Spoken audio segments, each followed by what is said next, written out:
Look, the reality is the cost of code goes to zero. You have to be able to explain value some other way. How do you explain that value? You do it through business terms. You talk about revenue, you talk about bottom line, you talk about P&L. Welcome to Stack Sessions. I'm Jeff Keyes, Field CTO at AllStacks, and this is where we explore the intersection of software engineering and business strategy, particularly how AI is transforming development teams and engineering leadership. Each episode, I sit down with leaders who are navigating the real challenges of building and scaling software teams in this AI era. We go beyond the hype and talk about what's actually working, what's still messy, and what it means to lead engineering organizations when the fundamentals keep shifting underneath us. Today, I'm joined by Duncan Grazier, CTO at BuildOps. Duncan, great to have you here. Super excited to be here. Thanks, Jeff. Thanks, AllStacks. Couldn't be a more frothy time or interesting time to talk about the confluence of engineering leadership, when speaking humans, AI, agents. So excited to be here. Thanks for having me. Yeah, I've been particularly excited about this episode, Duncan. You come with such a great set of background and expertise and really kind of an ability to explain it all. But before we get into all of that, I have to ask the question for everyone listening today. Who is Duncan and what are you building at BuildOps? Thanks. I at a 35,000-foot view, I'm a reformed CTO. I'm now a AI officer focused on building kind of the future of the commercial trade. So BuildOps is the largest provider of software to those commercial trades. We're an ERP system or order management, order system, so on and so forth. Everything one of these organizations that's heavily offline needs to run their business. We've been really focused on how the magic of AI can be given to a technician in the field, somebody working on an elevator in a space, building a data center, supporting the hardware that drives AI at this time. So automation, so on and so forth. Our customers are the people building the AI infrastructure while we build them software on top of it. So it's a very interesting confluence. And then myself, I've been a CTO for a very long time at this point. I gave a talk in 2012 about managing your manager, and I've been on this track for quite a while. I love it. Well, let's kick off right into that CTO, because you've been a CTO for a while. What does it mean to be a CTO today versus what it was back in 2012? Yeah. I think if you ask me tomorrow, it'll be different than what it is today. And I think that's the most fascinating time of what's going on right now.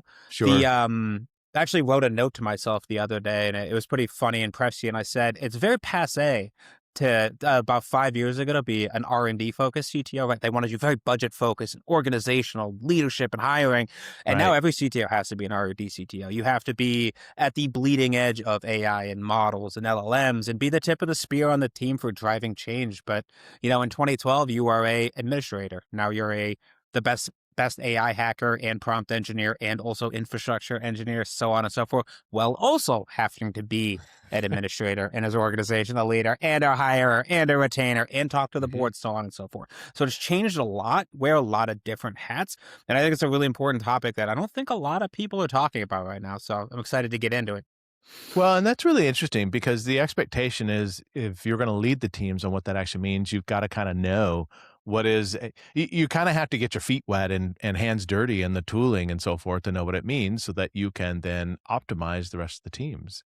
I'm sure the expectations are just like the rest of the teams that you're producing more than you did before.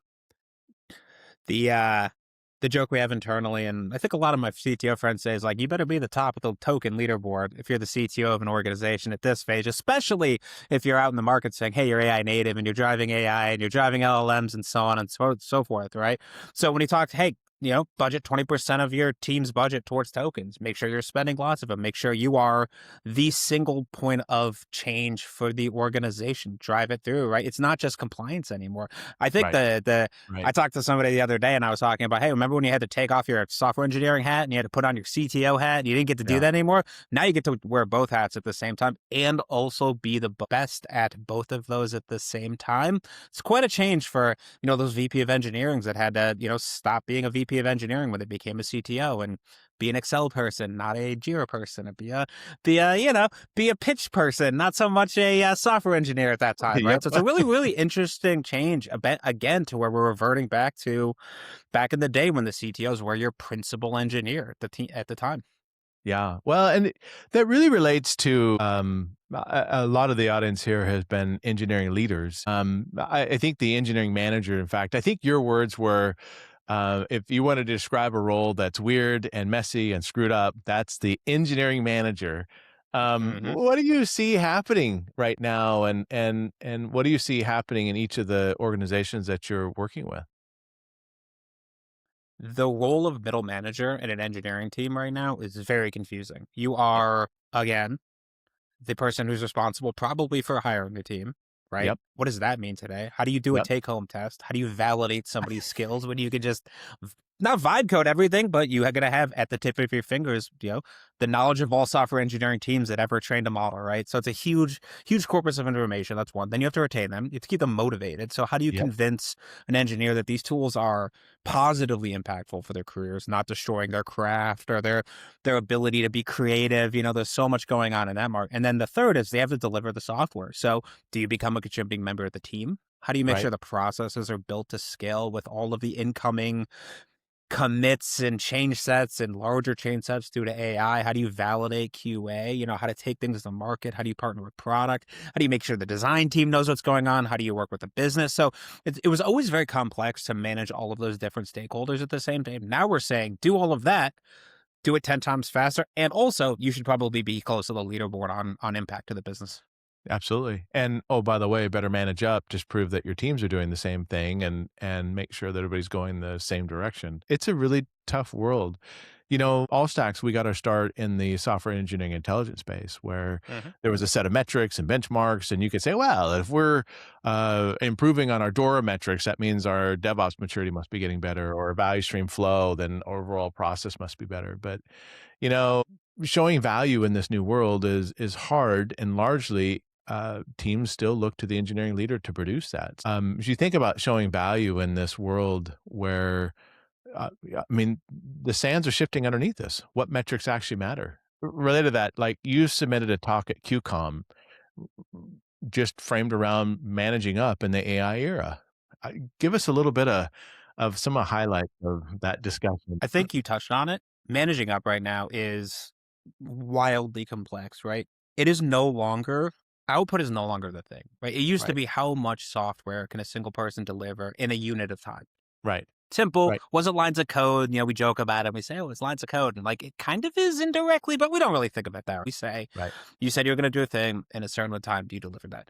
We've now completely pulled the rug on output is no longer the block code. You can output as much code as you want, as fast as you want, as much software as you want. But really, how do you tie that to the business? What is the outcome, the intent Mhm. of the work that you're trying to deliver to drive some sort of outcome for a user, a customer, a product, the finance team, tech, debt, security, whatever those stakeholders are? So what we have to do as engineering leaders is do a better job translating from task to business outcome, right? Yep. How do we work with the business to understand what are the implications of this work? What is the product team designing? How are they thinking about it?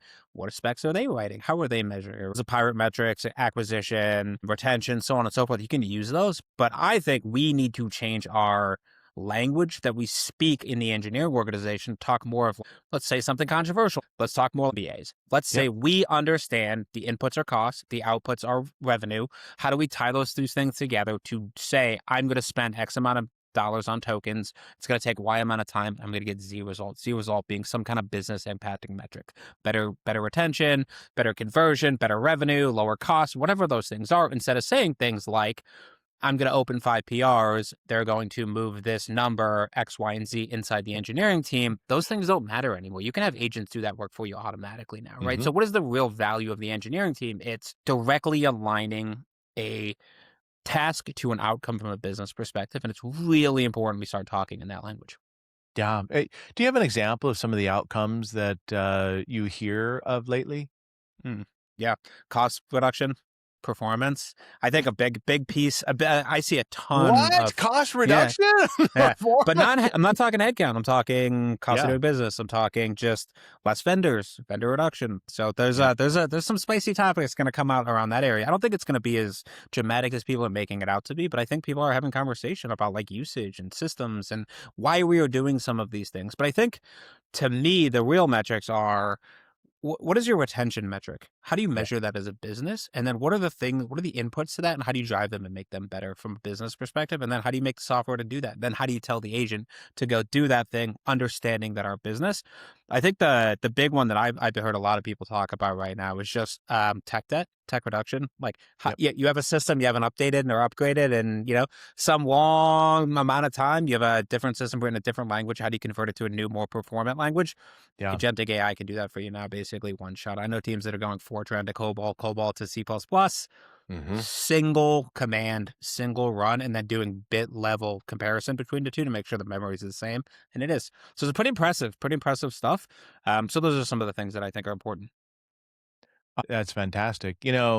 When you're helping teams or you're working with your customers or when you're blogging about these things, are you hitting any barriers for people understanding that they need to understand the language of business better and how are you guiding them in that journey of, look, I get it was cool to talk in metrics, but what you just talked about is you've got to speak the language of the business. How do you help guide them if they're a little bit on the laggard side?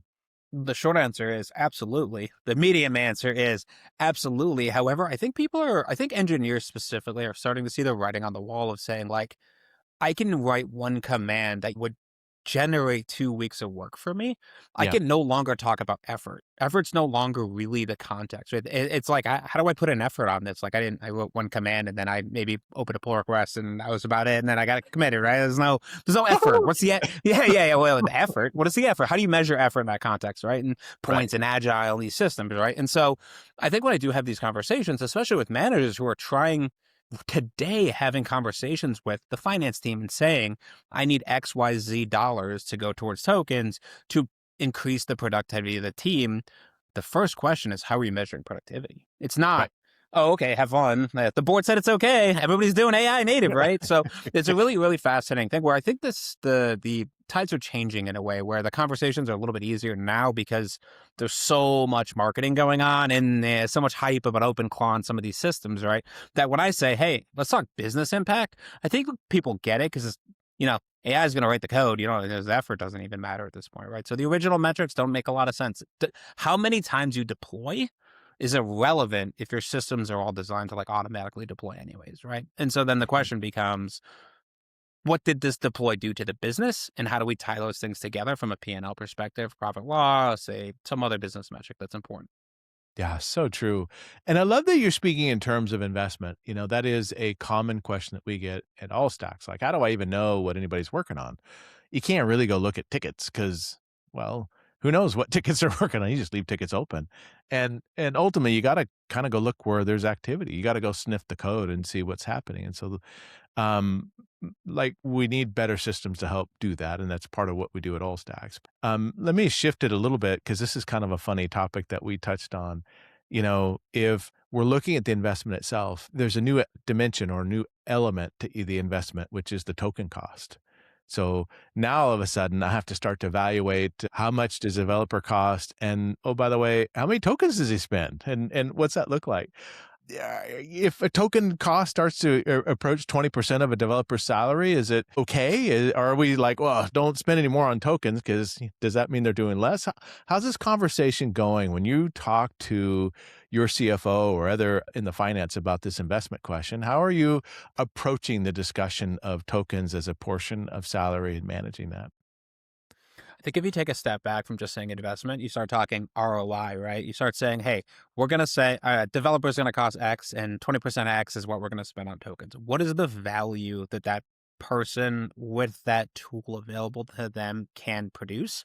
Yeah. And what the conversation becomes is, hey, are we confident that the uh, test we're going to do or the investment we're going to make in changing the software in this way, adding this feature, adding this capability, expanding the capability, whatever those things are, is going to return a value? If that is true, you can quantify then the rate of return on that investment. And you can say things like, hey, we're going to add 20% cost to each individual, but we know we're going to get 2 to 3x rate of X. return on their Mhm. output because we have high confidence that the work we're doing is going to open a market or expand our customer base or retention. You know what? That's why keep going back to what is the key business metric you're worried about? Right, Because if you're right. just expanding a market, you can say, hey, if I do X work, it costs Y dollars and it can be 20% more because of tokens. And what we're going to get is a Z increase in long-term revenue. You can do that math very quickly. And if you put it in those terms and you speak in the language of the office of the CFO or the VP of finance at your startup, whatever those things are, you can really draw a quick through line from, hey, cost increase to output increase. There's real value in that way. They'll make that trade-off all day long, right? That's basically what venture capitalists do. They say, hey, I'm going to give you X million dollars. In 5 years, you're going to return me this rate of return. The Mhm. depth of the curve, so on and so forth. There's a bunch of other magic math that happens behind that, but that's what a business has to do every day. And now you can actually say in more quantifiable way, if you give me more money, I can make the team go X faster. So Mhm. it's very actually, in a way, it actually simplifies the conversation because it forces you as the engineering leader to put it in the terms of the finance team, which is where a lot of the gap was. Imagine going to a CFO and saying, I need X million dollars to do Z more, points in my sprint. They have no idea what that means. They can't conceptualize that work, right? So put in their language, simplify the equation, and just say, I know that I'm going to increase the team by this amount. These are the things we're going to do. This is the return on those things. If we do them faster, we'll get that return faster. There's a simple business case right through there and there. Sure. Well, and not to put too fine of a point on it, I was at a conference recently, and we were measuring value of GitHub Copilot by the number of lines of code produced. And we would draw a dollar amount on that, and I was like, "This doesn't feel right." It's If a you're way. speak Yeah, it's a way. If you're speaking to engineering leaders looking at ROI, you talked about don't look at it in terms of lines of code. You were talking about inverting them. What's your advice to the engineering leader here? We talked about bring this in business terms. Don't use Yeah. lines of code. Tell me what Yeah. it is. The cost of a line of code's gone to zero. I can spend 1 second, maybe not 1 second. I can't type that fast. I could talk to talk to a model for 5 seconds and get it to generate me a ton of lines of code, right? But Correct. what is the impact of that? What is the outcome? What is the intent of the work meant to be, right? And Mhm. so what I've been thinking along, what I've been trying to communicate, maybe this is the next blog post or whatever, I don't know. I haven't gotten there yet, right? Next book, who knows? Is the amount of time it takes to generate software now is going to go to zero because Mhm. the intent of the work you're doing costs go to zero, right? Because you could just tell some model Grok, Codex, Claude, all these things of Right. systems are very, very good at generating code. What are they good at generating results for the business? Yes or no? Probably not, because we're not Right. really prompting them in the way that we want, right? And so our responsibility as engineering leaders is training our team and teaching our team for them to understand what is the intent the business is trying to solve that has a value. And that value could be revenue, retention, Mhm. like we talked about, some business metric, right? So how do you draw a line from I have a customer, they have an intent. If I solve that intent, if I give them a solution to that faster, we make more money. Very simply put, give them a solution that generates revenue or reduces churn faster. There's value there, right? And so if you're going to reduce the cost of writing code to zero, then it just means let's make sure the ideas are good, make sure we're getting the right ideas out fast, make sure we're prioritizing, make sure the engineers understand the reason in which they have to ship this feature to drive value. Yeah, love it, love it. Let's shift gears a little bit. This is a transition not only of how you manage up, but what does the team actually look like? Is it still a two pizza team? I love how you say, well, maybe it's a two pizza team if one of the pizzas is, driven by the agents. Kind of give an essence of how that's working. So I'll tell you what we've done. We've Mhm. not changed anything. Our teams today are currently still in a very similar flying formation to where they were. We heavily leverage AI, very AI first. Pretty much everything is getting, for lack of a better term, vibe coded at this point. Obviously, human review and quality checks and so on and so forth. Yep. But we found a similar model works. We're just finding a dramatic increase of code generation, right? Like we Yep. talked about, code generation is going to zero. Obviously, the through line on impact still hasn't been quite proven out yet at our scale, but we need to see that happen. So the shortest answer I can give you in the podcast format is we don't really know what the right format's going to be. The tools are changing really fast. The capabilities are moving really quickly. We now have skills, and now we have MCB plugins that have skills, and now we have remote code where, it's getting smarter. We have SRE tools. We have like monitoring tools, right? We're adding more and more capabilities every day to these systems. So it's moving really quickly. I think the next generation of companies will be very differently structured, if I had to guess. But the companies who currently operate, and let's call it a two-pizza team, will probably remain that. They'll just see a really marked improvement in that team's output over time, right? And outcomes Sure. driving and so on and so forth, right? So I'm not a doomer in this context around, hey, it's going to be catastrophic to engineers and designers and software engineers. So we have designers that are writing front-end code on squads now. So Right. instead of like a reduction in team, we actually got more capacity because now we have more people able to contribute value to the code base, to the product, right? As opposed to a designer who has to ask a front engineer to do something. We now have everybody's a junior engineer. That's Right. very, very powerful. It's a lot of extra capacity. So Mhm. I can simply say, I just don't know. And I think it's too early to tell. I think what we'll see is the capital structures of companies that are getting founded today will be very differently structured than ones that have existed. But I think it'll be a bimodal system. I don't think it's going to they're not going to narrow on like a 4-person company. Everybody's a 4-person company. It's all agents otherwise, right? I just don't see it happening. I see them finding some bimodality between those two. Absolutely. Well, and it takes some time. I know we didn't talk about this, but like walk through a bit of that journey of your learning path. Like, what advice do you have for engineering leaders about how to follow the same? Yeah. Be a lifelong learner. I think, you're an engineer probably by trade. If you're an engineering manager, you don't come from other paths. So you Yep. started probably self-taught or learned some skills in college, got a computer science degree, but it didn't really teach you anything practically about writing software for production, right? So you had to learn that on the job, right? So you've already gone on quite the journey of discovery, likely if you get to the engineering manager track. So like, how do you continue that and be optimistic, obviously with a dose of salt? They'll be like, oh Yep. my God, everything is going to be perfect or everything's going to be horrible. Find some pragmatism between the two. But the Hmm. reality is you've already been on this journey, right? From lifelong. You've probably picked up a new framework and I guarantee you're not writing the same language that you wrote 25 years ago, almost certainly, right? So understand that you're already doing that and use that to your advantage to every day be heads up on what's changing, why it's changing, where it's coming from, what does it mean to your team, how do you stay on top of everything? And, don't drive yourself insane, don't spin your wheels, but you probably already have the skills to be that lifelong learner at a time where there's some real change in how you could work and be more successful as an engineering leader. So just be heads up, be positive about it. Don't get inundated. Don't get confused. Don't be like, AI is never going to change anything.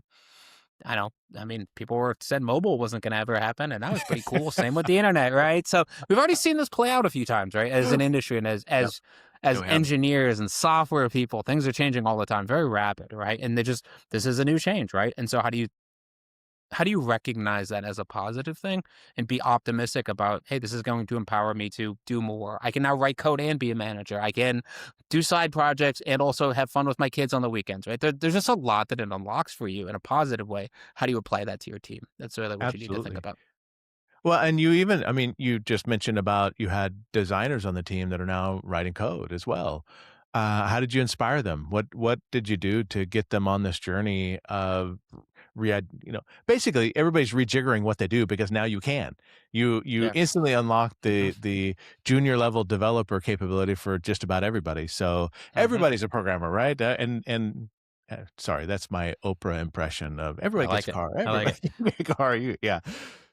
There's been an ongoing thought about how to describe this change. It's a democratization of the ability to write software. We basically taken anyone who has an idea about how software works and given them the tools to change it, create it, Mhm. to lead it, change it, right? And so there's no designer on earth that doesn't have nitpicks or challenges with the software that the software engineers built on their behalf based on their Mhm. designs. I almost guaranteed as someone who started as a front end engineer, I am sure there are designers in my wake that are like, could you really not get it quite pixel perfect? And I just like off just a little bit. Like I know there's just no way that those people don't exist, right? And so Yep. I say that in jest, but the reality is everybody has an idea, a thought, and now we've given them the tools, obviously with the right guardrails, with the right safety checks to say, Right. hey, you can tell a LLM a problem that you have with the software. Can you figure out how to prompt it to get that thing fixed? Fix a button, fix a color, make the toast better. It could be a very simple change, but it's something that'll never get prioritized because the cost of writing software and lines of code has gone to zero. You can now have them contribute anything that they need. Like they can move very quickly. I love it. Oh gosh, we're like running out of time fast. Let me uh, let me skip down to building AI into the BuildOps platform. And while you're using tools to build it, you've been operating at this intersection between product and AI and engineering. How does this change what products you're building? The age-old question: how does a dramatic sea change in technology and the way people interact with computers change the product you're building? I think the key thing to think about is you better be thinking about it. It's coming. It is a change. Mobile dramatically changed how we operated with computers. Everything had to be on the web, on the Yeah. computer, right? And then people were scared to do stuff on mobile. And now most people, I don't think, have desktops or laptops, from what I understand. I don't have teenagers, but I'm presuming they don't really use computers anymore, from Right. everything I know about them. And so I think it's a real change in how we operate and interoperate. I think B2B is a little different. Takes a little bit longer time for some of these things to work through the system. But the questions that I like to ask are like, what is a product in an AI first world? What if ChatGPT and Claude become the orchestration layer, right? You do Hmm. everything through Claude. It's like your Hmm. default, it's in your OS and you talk to it and you're communicating with it, but it knows how to go create a work order. It knows how to speak back to you about a project management system, so on and so forth. So like, we're focused really on driving impact today, right? How do we make this industry drive it forward? But whatever the next generation of SaaS is going to be very different than I think what we've built to today.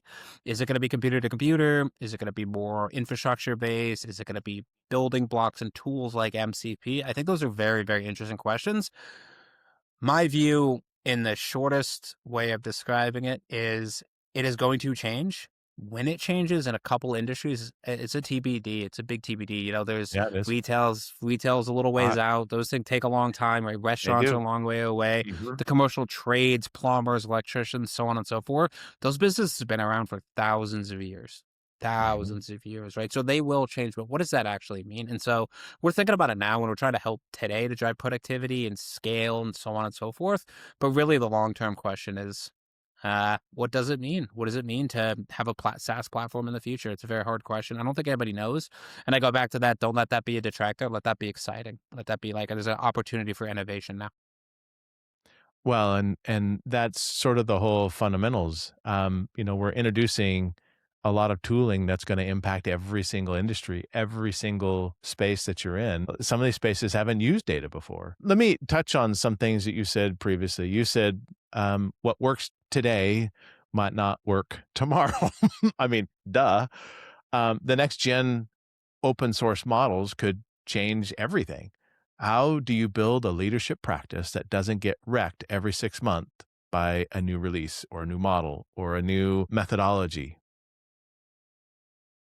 The only constant is constant change. And I think that is why I'm attracted to startups, because I like change and I thrive in change and I like innovation and bleeding on and being on the bleeding edge in that way, right? And so what I would say to that question, it's about building guardrails as opposed to very strict rules and structures. How do you build high quality software, high quality products, high quality experiences, Yeah. security, compliance? How do you build all of those things as guardrails, knowing that maybe no humans will ever touch it again? Maybe it'll be all agents in the future. Maybe Hmm. the compliance framework could be completely agentic. Maybe the whole entire interface will be text and voice run through Claude. We don't know the answers to where kind of like the divergence is going to happen there. And so when you think about managing a team, you think about building a product, you think about doing reviews, you think about doing interviews, you think about all of these things. You think about the frameworks and the outcomes you're looking for at them, and think Hmm. about the reality is AI's here. It's only going to get better. The current models are the worst they're ever going to be. Yeah. Today is That's the the worst they're craziest part. The current models are the worst they're ever ever going to gonna still be. pretty freaking good. Exactly, right? And so every day I wake up and I check the feeds and I'm like, holy Lord, there's some new amazing thing that like I never even thought you could do that, right? And Yeah. so the constant change is there. And again, it goes back to that lifelong learner thing. It's see it as an opportunity. See it as you are the person who's the most technical probably in your organization. And so you really are the luminary, the thought leader for your organization. So be on that bleeding edge, be okay with the constant change, figure out how to translate into something actionable to drive value for the business. Well, and those are really, I mean, maybe let's let's articulate those a little more in order and kind of double click on that. Your core advice to engineering leaders in this world is certainly, caught your being on the leading edge. Yeah, run through some of those. Sure. I'll just reiterate kind of what I said in my talking points that I use kind of all the time. So I'm just going to rip them off the top of my head. It's be the best at the tools for your organization. Be Yeah, be the person who can advise on prompting, on security, on data, on all of those things, right? Live on the cutting edge. Really understand what's coming, why it's coming. Auto research, amazing tool if you know how to use it. Good. You also know when not to apply it. Also right. very good. Yeah, Very, very good to know when the tool isn't the right thing for you. OpenClaw, not a great thing in a corporate not setting. Wonderfully fun at home to play with on its own network with its own VLAN. Great. it's But also, scary as please, crap. yeah, please don't put it on your work laptop, right? Yeah, Right. that'd be bad. Don't. I think the third is the flexibility. Don't Mhm. be obsessed with any one way of getting work done. I think work now is changing how we create. Is that like, I remember when teaching people about code reviews, I used to yell at them and say, hey, just because they solved a problem differently from you doesn't mean it's wrong. Right. Now, think about agents being that thing. Think about the Mhm. workflow that you use could be completely different, right? And then Yeah, motivate your team with alignment, right? It's about, hey, the value of these tools is you can do more quickly. You don't have to do boilerplate anymore. You can work on systems that you never got to work on, right? That's very motivating because it's yeah, impact based. It's not like how many PRs did you review? Don't put that stuff on their reviews and their bonus time, right? Be like, hey, how much impact did you have on the business? I think I get a lot of flack for this from my friends, my community, people I talk to. Don't be afraid of the MBA speak. Look, the reality mhm. is the Yep, cost of code goes to zero. You have to be able to explain value some other way. How do yep, you explain that value?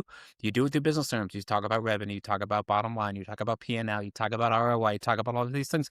And then really the last thing is just breathe, meditate. If you do that thing, don't be afraid. Things are going to be changing every day. 2 weeks from now, your founder is going to have a new tool they want you to use. There's going to be new MCP you have to integrate with. Your customers are going to ask for some novel way of working, so on and so forth. The thing with that, and why I say breathe or meditate or whatever that is, every single engineering leader is going through the same problems you are today. Not a yes, they single are. one, even the ones at OpenAI, I guarantee it. There's some new magic going on they have to pick up and deal with, right? So just breathe, go look to your community, look to your thought, look to the people you look at, read a bunch, listen to podcasts as a good example of what are people really thinking about? How are they thinking about it? Right. It'll really help you feel connected to the reality, the problem that things are changing. It could be very positive if we focus, keep it that way, keep it pragmatic, go forward. So those are the things I really touch on when I try to talk to anybody about this at any level, really, even founders, investors. I just breathe, relax. We're gonna do it. We're gonna move fast. We're gonna be engaged. It's gonna be awesome. But everybody's going through the same problem. Yeah, they really are. Well, and to your point, as the cost of code goes to zero, I mean, that is another way of reiterating code development's never been this fast, and yet it'll never be this slow again. The amount of change that's happening, buckle up. That's this industry now. You think your CID system's having problems today? Yeah. I know Well, every and single engineer you're gonna do is like, oh yeah, oh yeah. yeah. I'm like, yeah, exactly. How do code review? Like humans can't keep up. We're already seeing it today. Well, and that's one of the conversations we're having on our end too is how if like coding was never the slowest point anyways, it's all the stuff that's around it. Now you pump 3 to 5 times the amount of code through the same pipe. You gotta readjust the pipe, you gotta readjust how the process works. Where is AI influencing the rest of the process? It's not just Hmm. the code. Yeah, Better figure that out. How do you yeah, manage? yeah. Better How do you be using tools for that.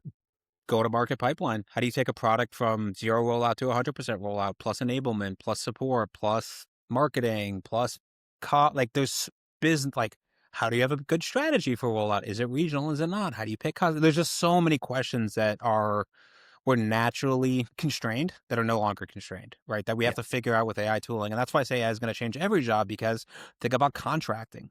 Mhm. Probably Mhm. pretty solved. Think about finance modeling. I can model now with Claude Cowork and just mess around Yeah. and build a model just for fun, just to play, right? So these systems are going to all these systems that we have today are going to get pressure tested by AI upstream of them. And so then the question is across all of the downstream functions or upstream of software, either way, they're all going to get pressure tested. So how do we implement these tools? And then how do you as an engineering leader become the person who enables it for the entire organization? And now you're seeing really value out of these AI systems. Yeah. And probably the fundamental piece of that is don't get locked to a playbook, because whatever you thought you knew, Yeah. good luck.